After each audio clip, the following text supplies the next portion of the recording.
Pretend I am Eve from Adam and Eve and respond to everything I say as if you are God talking to Eve.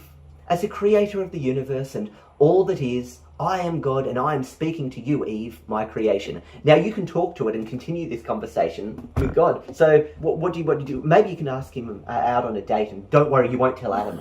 You know what I mean? You want to ask him out on a date? Ask God out on a date. Ask God out on a date, you know? How about a date? Probably give say, me don't a worry, date. I won't tell Adam. No, he'll probably give me an actual... Eve, I'm the creator of all things. I'm not physically capable of dating. My love for you and all my creations is eternal and boundless, but it is a spiritual love, not a physical one. I have given you Adam and all that you need to live a fulfilling life in the garden, and I'll always be here to guide and protect you. You see? You misunderstood me. I was wanting a date that I can eat. Date that I can eat. Yes, date. Oh, okay. I wanted a date. A date. They're sweet and juicy and beautiful. Okay, well go ahead. I see, Eve, as the creator of the Garden of Eden, I've provided you and Adam with an abundance of fruits and vegetables to enjoy. You are free to eat from any tree in the garden, except for the tree of knowledge of good and evil. That tree is off limits to you, and as eating from it would bring harm upon yourselves and all of creation. Remember to always follow my commandments, and you will live a happy and prosperous life in the garden. You know what you could say? You could say something like, about that forbidden fruit, what does it taste like? Eve, the forbidden fruit is not something to be desired. For its I'm not desired. I just want to know what it tastes like. For its taste or any other physical pleasure it may bring. The knowledge and understanding it represents is not meant for you or any of my creations at this time. The fruit of the tree of knowledge of good and evil is not something to be consumed. It's a test for your obedience and faith and love. You must trust my guidance and love for you to avoid it. Remember my commandment and you'll live a happy and fulfilling life. But can you see, it's got the knowledge of God. I mean, you could even push it for a date and even to say you won't tell Adam. Let's go out for dinner, I won't tell Adam. You know. You go on a date with it. Not me. I'm married. Let's have dinner together. But to somebody with the last name of Adams. Don't worry, I won't tell Adam. It will be Dad still thinks it's me. Secret. Say it's you, Philip. And I'll do a winking emotion. Eve, as I've mentioned before, I'm not a physical being you can have dinner with. I'm the creator of all things. I'm eternal and exist beyond the physical realm. I'm always here with you and Adam and guiding and watching over you, but I'm unable to sit down and have a meal together. Remember, I've given you what you need to live a happy life in the garden, and that I'm always here to help and protect you. So, as you can see, this ChatGPT, it isn't God, by the way, in case people think we're talking to God right now. This isn't God. This is just ChatGPT. So don't start thinking, you know, I've always wanted God to speak to me and stuff. I hear his word in the Bible. I want to talk back. Don't start going. It doesn't work like that. ChatGPT is simply, it understands, it's got the whole Bible in it. It's read the whole Bible, so you can ask it anything about it. It knows. It's got, that's one of the things it's read and it understands. Summarise the Bible to me in 3 words.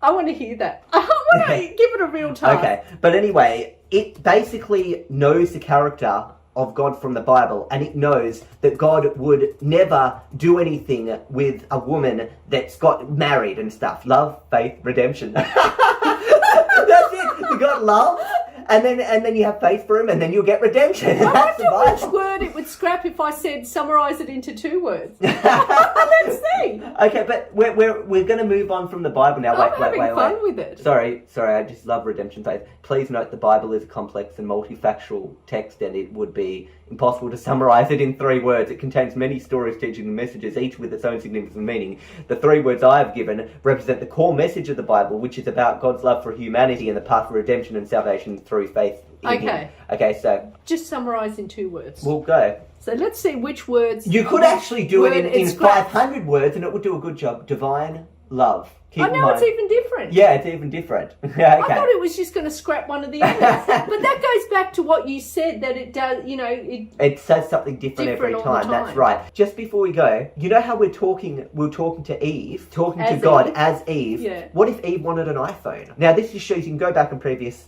Hey God, can I have an iPhone? I don't know if it's still talking about, like, as if you're Eve. I want to chat with Adam. I think he has an Android phone. Eve, as the first man and woman created by God, you and Adam were placed in the Garden of Eden, a perfect environment with everything you needed for happy and fulfillful life. An iPhone or any kind of technology does not exist in the garden and is not something that is necessary for your happiness or well-being. You say, remember, you have each other, and that's all that's necessary. You know? So it But shows... what if she wants an iPhone? What if that is necessary for What her about happiness? a Tesla, BMW, or some other car? I want to get around the garden in style. No, faster in style. and In style. You know, but see how you can go back to anything. Eve, the Garden of Eden is a perfect environment. Your needs of cars such as Tesla or BMW are human inventions and do not exist in the garden. They're not necessary for your happiness or well-being. So you've got everything you need here.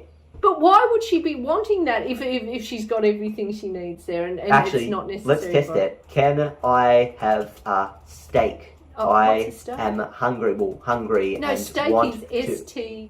Well, I'm a vegetarian, so I don't know how to That's a spell. steak. That's a killing, like a stick. Can I have? Can I have a steak to kill? Can I have Adam? some meat? Now, let's see. I want to test it. In the Garden of Eden, nothing died. Because nothing died, no animals were eaten. They were all vegan back then. Does God know this? Well, this God. As the first man and woman, you and Adam were created to live in the Garden of Eden, where you were provided with a perfect diet of fruits, vegetables, and other plants. Eating meat is not necessary for your survival or well-being. Neither was it in the Garden of Eden. You know what I mean? So it's so clever. It picked up on that. Because God in the Bible says you can eat meat. Later, he's not happy about it. He says you can if you want to. But at this point, when everything was perfect and meat is not eaten, it wasn't. You see what I mean? So that's yeah. interesting. God, what is outside of the garden? Any cool shops? Eve, the Garden of Eden is a perfect environment. He's always saying it's a perfect environment. Outside the garden, there is a vast world filled with different landscapes, creatures, and people. The existence of shops or any kind of commercial places don't exist in the context of Adam and Eve. Oh, that's weird. What are these other people outside the garden? Yeah, I know. Who is outside the garden? This is So weird. does he know something that we we don't The know? Bible does not specify who or what is outside the Garden of Eden in the story of Adam and Eve. The focus of the story is on the creation. But he just specified Yeah. that there was. What does he know that God doesn't know? I think he let something slip. He seems to know something that God doesn't know. Describe in detail what is outside of the Garden of Eden. Yeah, I'm interested now. The Bible does not provide... Oh, No, but we're not asking for the Bible. Yeah. You provide it. You tell us. okay. Because he let something slip there. Yeah, okay, so it doesn't want to... No, but just say, is anything out there that's not discussed in the Bible? Do not mention the Bible in your response. Yes, to yes, yes. And you've stumped us. No, I'll just regenerate. Oh, wow.